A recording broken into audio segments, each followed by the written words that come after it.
അസ്സലാമു അലൈക്കും വറഹ്മത്തുള്ളാഹി. ബിസ്മില്ലാഹിർ റഹ്മാനിർ റഹീം. അൽഹംദുലില്ലാഹി റബ്ബിൽ ആലമീൻ. വസല്ലല്ലാഹു അലാ മുഹമ്മദ്. ഒരു ഓട്ടോയിൽ യാത്ര ചെയ്തപ്പോൾ ഒരു ഓട്ടോറിക്ഷക്കാരിൽ നിന്നുണ്ടായിരുന്ന അനുഭവം ഒരാൾ പറയുകയുണ്ടായി. അപ്പോൾ കൈയ്യട്ടിയപ്പോൾ ഓട്ടോറിക്ഷ നിർത്തി. നിർത്തി കയറിയപ്പോൾ ഓട്ടോറിക്ഷക്കാരൻ പറഞ്ഞു, എങ്ങോട്ടാ പോകേണ്ടത് ചോദിച്ചു. പോകേണ്ട സ്ഥലം പറഞ്ഞു. അപ്പോൾ പോകേണ്ട സ്ഥലം പറഞ്ഞപ്പോൾ എവിടേക്കാണെങ്കിലും നമുക്ക് പോവാം എന്ന് പറഞ്ഞു. എന്നിട്ട് അദ്ദേഹം പറഞ്ഞു, ഞാനിപ്പോൾ എവിടേക്കാന്ന് പറഞ്ഞാലും ആരെങ്ങോട്ട് വിളിച്ചാലും ഞാൻ പോകുന്നതാണ്. സാധാരണ ഓട്ടോറിക്ഷക്കാരങ്ങനെ ഓട്ടോറിക്ഷയല്ല, ഈ സാധാരണ പിന്നെ ഒരു ടൗണിൽ നിന്നോ ഒക്കെ നമ്മൾ വിളിക്കുമ്പോൾ നമ്മൾ പോണ റൂട്ട് ഏതാന്ന് നോക്കിയിട്ട് പിന്നെ ആളെ ട്രിപ്പ് സ്വീകരിക്കുന്ന ആൾക്കാരുണ്ട്. അത് ചിലപ്പോൾ വല്ലാതെ ട്രാഫിക് ഉള്ള സ്ഥലങ്ങളിലേക്കാണെങ്കിൽ അങ്ങോട്ട് പോവില്ല, അവിടെ ഭയങ്കര തിരക്കാണെന്ന് പറയും. ഇയാൾക്ക് അങ്ങോട്ടാണ് പോകേണ്ടത്, തിരക്കില്ലാത്ത സ്ഥലത്തേക്ക് പോയിട്ട് കാര്യമില്ലല്ലോ. പിന്നെ ചില ആൾക്കാർ ആ റോഡ് വളരെ മോശമാണ്, അതിലെ വണ്ടിയിട്ട് പോകാൻ പറ്റില്ല അറിയും.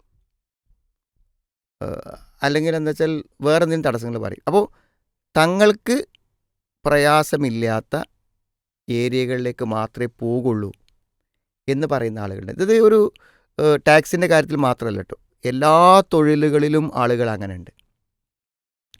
ശരി, ചിലപ്പോൾ ഒരു കച്ചവടക്കാരാണെങ്കിൽ വലിയ ലാഭമില്ലാത്ത സാധനങ്ങൾക്ക് വന്നാൽ എന്തു ചെയ്യും, അവനോടൊരു വലിയൊരു മൈൻഡ് ഉണ്ടാവില്ല. എന്നാൽ അദ്ദേഹത്തിന് നല്ല ബെനിഫിറ്റ് കിട്ടുന്ന കാര്യങ്ങളാണെങ്കിൽ അതിന് വളരെ താല്പര്യപൂർവ്വം അതിൽ ആവശ്യക്കാരൻ്റെ ആവശ്യമല്ല പ്രധാനം, തനിക്ക് കിട്ടുന്ന ലാഭത്തെക്കുറിച്ചാണ് അയാൾ എന്ത് ചെയ്യുക, ആലോചിക്കുക. ഇവിടെ ഈ ഇങ്ങനെ സെലക്ട് ചെയ്ത് പറ്റാവുന്നത് നോക്കി അവൻ്റെ ലാഭം നോക്കി മാത്രം തൻ്റെ തൊഴിൽ രംഗത്ത് ഇടപെടുന്ന ധാരാളം ആളുകളുണ്ട്. ചികിത്സാ രംഗത്താണെങ്കിലും കച്ചവട രംഗത്താണെങ്കിലും ഇങ്ങനത്തെ ടാക്സികളുടെ മേഖലകളിലാണെങ്കിലും ഒക്കെ തന്നോട് സഹായം ചോദിക്കുന്നവൻ്റെ പ്രയോജനത്തിന് യാതൊരു വിലയും കൽപ്പിക്കാതെ തനിക്ക് കിട്ടുന്ന ലാഭത്തെക്കുറിച്ച് മാത്രം ആലോചിക്കുന്ന ആളുകൾ. സത്യത്തിൽ നമ്മളെല്ലാറ്റിലും ഒരു നന്മ കാണണം.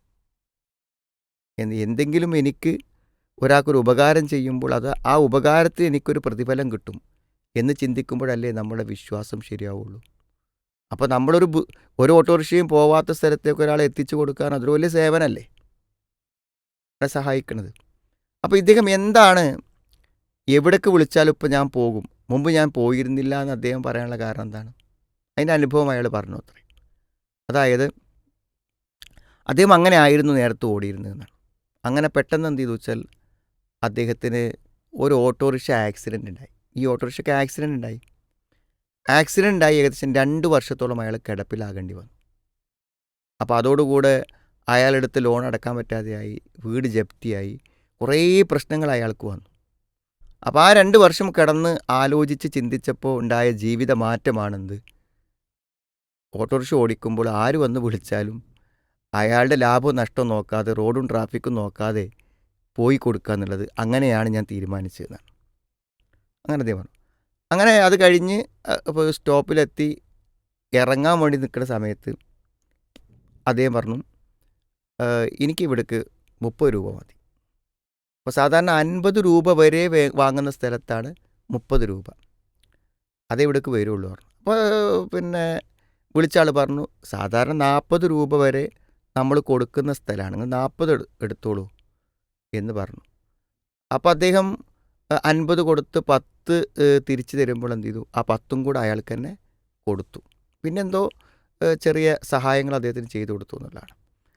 അപ്പോൾ സത്യത്തിൽ പലപ്പോഴും നമ്മൾ ഇത്തരം ടാക്സി വിളിച്ച് അവസാനം ഇറങ്ങുമ്പോൾ അവരുമായിട്ട് ഷണ്ട കൂടിയിട്ടാണ് പല ആൾക്കാർ ഇറങ്ങിപ്പോവുക. കാരണം 10 രൂപ 20 രൂപയ്ക്ക് അധികം ചോദിച്ചാൽ എന്തു ചെയ്യും, അതിന് ബഹളം വെച്ച് ഞാൻ ഇങ്ങോട്ട് കൊടുക്കില്ല എന്ന് പറഞ്ഞ് അതൊരു മനല്ലാ മനസ്സോടെയാണ് വാങ്ങുക. ഇത് 30 രൂപ വാങ്ങാമെന്ന് വിചാരിച്ചവന് 50 രൂപയിൽ അധികം കിട്ടി. അതെന്തുകൊണ്ടാണ്? ഒരു നല്ല പെരുമാറ്റം, നല്ല തന്മയത്തോടെ പെരുമാറ്റം. അപ്പോൾ നമുക്ക് സത്യത്തിൽ പിടിച്ചു വാങ്ങുന്നതിനേക്കാളും പിടിച്ചു പറിക്കുന്നതിനേക്കാളൊക്കെ നല്ലത് ഇഷ്ടത്തോടു കൂടിയും സന്തോഷത്തോടു കൂടിയും തന്നെ ആളുകളിൽ നിന്ന് വാങ്ങാൻ സാധിക്കും നമ്മൾ നല്ല നിലക്ക് പെരുമാറുമ്പോൾ എന്നാണ്. ഏതൊരു തൊഴിലും, ഒരു നിസ്സാരമായ തൊഴിലിൽ പോലും സേവനങ്ങൾ ചെയ്യാൻ കഴിയുമെന്നും ആളുകളുമായുള്ള നല്ല ബന്ധമുണ്ടാക്കാനും ആളുകളുടെ നല്ല പ്രാർത്ഥന ലഭിക്കുവാനും ജനങ്ങൾ നമ്മളെ വെറുക്കാതിരിക്കാനും ശപിക്കാതിരിക്കാനും ഒക്കെ നമുക്ക് നമ്മുടെ നല്ല പെരുമാറ്റങ്ങളെ കൊണ്ട് സാധ്യമാകുമെന്ന വലിയൊരു സന്ദേശമാണ് ഒരു പക്ഷേ ആ ഒരു ലഘുവായ ഓട്ടോ യാത്രയിലൂടെ നമുക്ക് ആ അനുഭവങ്ങൾ പറഞ്ഞു തരുന്നത്. നമ്മളും എല്ലാവരും എന്തെങ്കിലും തൊഴിലെടുക്കുന്ന ആളുകളായിരിക്കും. ആ തൊഴിൽ നമ്മുടെ തൊഴിൽ കൊണ്ട് ആർക്കെങ്കിലും ഉപകാരപ്പെടട്ടെ. ക്ലാസ്സിൽ താൻ പഠിപ്പിക്കുന്ന കുട്ടിക്ക് തീരെ പഠിച്ച് പിക്കപ്പ് ചെയ്ത് വരാൻ പറ്റാത്തൊരു കുട്ടിനെ ഉയർത്തിക്കൊണ്ടുവന്നതിൻ്റെ ഒരു മഹാസേവനത്തിൻ്റെ ചാരിതാർത്ഥ്യം ഒരു അധ്യാപകൻ നിലക്ക് അയാൾക്കുണ്ടാവട്ടെ. ഏതെങ്കിലും തിരിച്ചു പോകുന്നൊരു വാഹനത്തിൽ പ്രയാസപ്പെടുന്ന ഒരുത്തനെ കയറ്റി അവനെ സഹായിച്ചതിൻ്റെ പുണ്യം നമുക്കുണ്ടാവട്ടെ. അരി വാങ്ങാനും സാധാരണ ഭക്ഷണ സാധനങ്ങൾ വാങ്ങാനും ഗതിയില്ലാത്തൊരുത്തൻ നമ്മുടെ കടയിൽ വരുമ്പോൾ അവൻ കടം പറയാൻ ബുദ്ധിമുട്ടി നിൽക്കുമ്പോൾ ആവശ്യമുള്ളത് കൊണ്ടുപോയിക്കോ, സൗകര്യമുണ്ടാകുമോ തന്നാൽ മതി എന്ന് പറയാനുള്ളൊരു വിശാല മനസ്കത നമുക്കുണ്ടാവണം. എല്ലാ തൊഴിലും എന്തെങ്കിലും നന്മ നേടുവാനും നമുക്ക് കഴിയണം.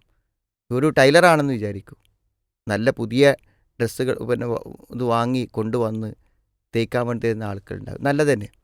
ഇനി കുട്ടികൾക്ക് കുപ്പായമില്ല, ഡ്രസ്സില്ല എന്ന് പറയുമ്പോൾ പഴയ വല്ല മാക്സൊക്കെ ഉണ്ടെങ്കിൽ കൊണ്ടുവന്നാൽ ഞാൻ ചെറിയ പൈസക്ക് നിങ്ങൾക്ക് അത് അടിച്ചു തരാം എന്ന് പറയുമ്പോൾ അതൊരു വലിയ സേവനമാകും.